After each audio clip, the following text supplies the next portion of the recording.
Olá, bom dia, boa tarde, boa noite, não sei que hora você vai ver esse vídeo, mas se você entrou aqui é porque o título te chamou a atenção e eu tenho uma palavra de Deus para a sua vida, para mim e para a sua vida. Acompanha comigo. Isaías 40, a partir do versículo 12. A Bíblia que eu vou ler, ela é NVI, a Nova Versão Internacional, tá? Diz assim: quem mediu as águas na concha da mão? Ou com o palmo definiu os limites dos céus? Quem jamais calculou o peso da terra? Ou pesou os montes na balança e as colinas nos seus pratos? Quem definiu limites para o Espírito do Senhor? Ou o instruiu como seu conselheiro? A quem o Senhor consultou que pudesse esclarecê-lo e que lhe ensinasse a julgar com justiça? Quem lhe ensinou o conhecimento ou lhe apontou o caminho da sabedoria? Na verdade, as nações são como a gota que sobra do balde. Para ele são como pó que resta na balança. Para ele, as ilhas não passam de um grão de areia. Nem as florestas do Líbano seriam suficientes para o fogo do altar. Nem os animais de lá bastariam para os holocaustos. Diante dele, todas as nações são como nada. Para ele, são sem valor e menos que nada. Com quem vocês compararão Deus? Como poderão representá-lo? Como uma imagem que o artesão funde e que o ourives cobre de ouro e para a qual modela corrente de prata? Ou com o ídolo do pobre, que pode apenas escolher um bom pedaço de madeira e procurar um marceneiro para fazer uma imagem que não caia? Será que vocês não sabem? Nunca ouviram falar? Não lhes contaram desde a antiguidade? Vocês não compreenderam como a terra foi fundada? Ele se assenta no seu trono, acima da cúpula da terra, cujos habitantes são pequenos como gafanhotos. Ele estende os céus como um forro e os arma como uma tenda para neles habitar. Ele aniquila os príncipes e reduz a nada os juízes deste mundo. Mal eles são plantados ou semeados, mal lançam raízes na terra. Deus sopra eles e eles murcham. Um redemoinho os leva como palha. Com quem vocês vão me comparar? Como se assemelha a mim? Pergunta o santo. Ergam os olhos e olhem para as alturas. Quem criou tudo isso? Aquele que põe em marcha cada estrela do seu exército celestial e a todas chama pelo nome. Tão grande é o seu poder e tão imensa a sua força, que nenhuma delas deixa de comparecer. Por que você reclama, ó Jacó? E por que se queixa, ó Israel? O Senhor não se interessa pela minha situação. O meu Deus não considera a minha causa? Será que você não sabe? Nunca ouviu falar? O Senhor é o Deus eterno e Criador de toda a terra. Ele não se cansa nem fica exausto, sua sabedoria é insondável. Ele fortalece o cansado e dá grande vigor ao que está sem forças. Até os jovens se cansam e ficam exaustos. E os moços tropeçam e caem. Mas aqueles que esperam no Senhor renovam as suas forças, voam alto como águias, correm e não ficam exaustos, andam e não se cansam. Amém. Eu, pela misericórdia de Deus, Deus me deu um talento sobre matemática, sobre números. Tem um versículo aqui que me chama muita atenção, quando ele fala que Deus se assenta sobre a cúpula da terra. Cúpula da ideia de hemisfério, de semisfera, metade de uma bola, mais ou menos. Mas em algumas versões você vai ver que o Senhor se assenta sobre o globo da terra. Na verdade, a versão original no hebraico tem vários significados, mas nenhuma delas é globo. Mas fala círculo da terra.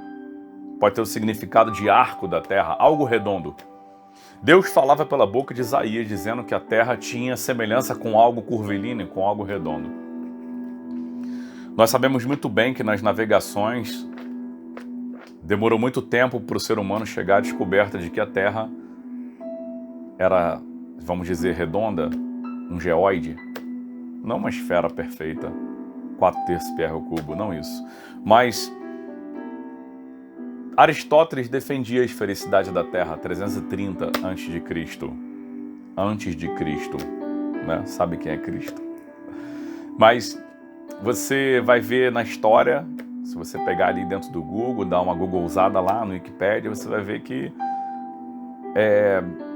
Pitágoras foi do século VI e era atribuído a ele a ideia de defensor de uma terra redonda. Mas eu quero chamar você para antes um pouco de Pitágoras, mais ou menos no século VII, 739 a.C., antes dos filósofos, antes dos grandes cérebros da Terra, Deus falou através da boca de Isaías, dizendo que a Terra era redonda, dizendo que a Terra tinha um formato redondo, tinha um formato curvilíneo.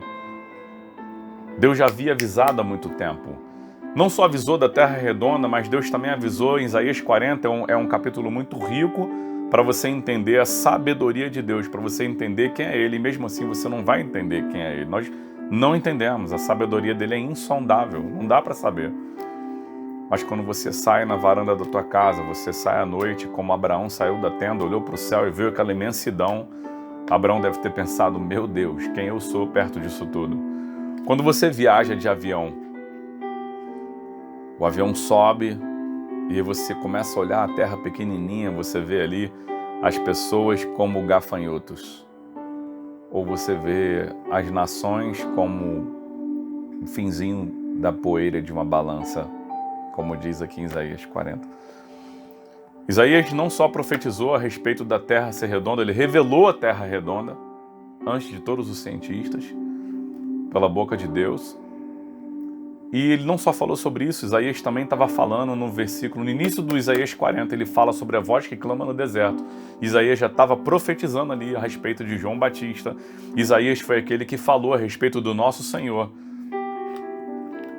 que pelas suas pisaduras nós fomos sarados. 700 anos depois, Cristo vem à Terra, faz a divisão entre antes dele e depois dele, onde basicamente o calendário do mundo se baseia nisso.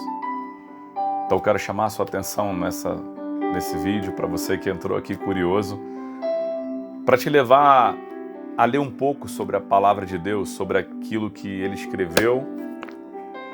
Levou mais ou menos 1.500 anos para compilar esse livro, sabe, de 1.500 ou 1.400 antes de Cristo até mais ou menos 29 depois dele, a Bíblia foi compilada e ela é cheia de riquezas. Muitas riquezas insondáveis na palavra de Deus. Assim, deixa a gente entender que Deus mede as águas do mar na concha da mão dele. Quantas vezes você não se sente pequenininho? E você, ainda mais se você for viajar de avião hoje, nós podemos viajar. Foi profetizado também que nós iríamos de um lado para o outro no mundo. Deus já falou sobre isso na Bíblia. O homem criou o avião. Amém, beleza, mas Deus já tinha falado que o avião seria criado. Deus avisa tudo antes mesmo de acontecer. E Deus está avisando que Jesus veio e ele vem de novo. Cabe a nós entendermos essa passagem, essa mensagem. Ele fala que as ilhas não passam de um grão de areia. Quando você vai numa ilha, você vê coisa tão grande. Para Deus é um grão de areia. Se a ilha é um grão de areia, a gente é o quê? Mas ele diz aqui que ele conhece cada estrela pelo nome. Ele conhece você e eu pelo nome. Ele nos chama pelo nosso nome e ele nos escuta. Eu tive agora no Rio de Janeiro com meu primo Pablo e nós tivemos uma conversa muito profunda e ele me fez me aprofundar dentro da minha própria matéria que eu ensino, matemática e física. Ele falou, Douglas, quando a gente fala um som aqui na Terra, esse som, ele não acaba, ele não para, então praticamente ele ecoa pela eternidade. Quando você ora a Deus, a sua oração ela fica vagando pela eternidade. Por isso Deus sabe todas as palavras que saem da nossa boca. E ele faz várias perguntas aqui em Isaías 40. Ele fala, olha, será que vocês não sabem? Nunca ouviram falar? Não lhes contaram desde a antiguidade? Vocês não compreenderam como a terra foi fundada? Deus faz várias perguntas pra gente, a gente não sabe responder.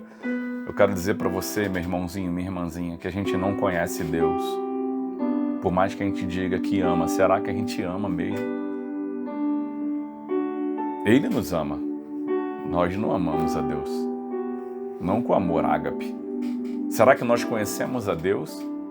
Você vai ler Jó 39, 40, também vai dizer alguns atributos de Deus, é incrível. E eu quero levar você a essa conscientização de quem Deus é.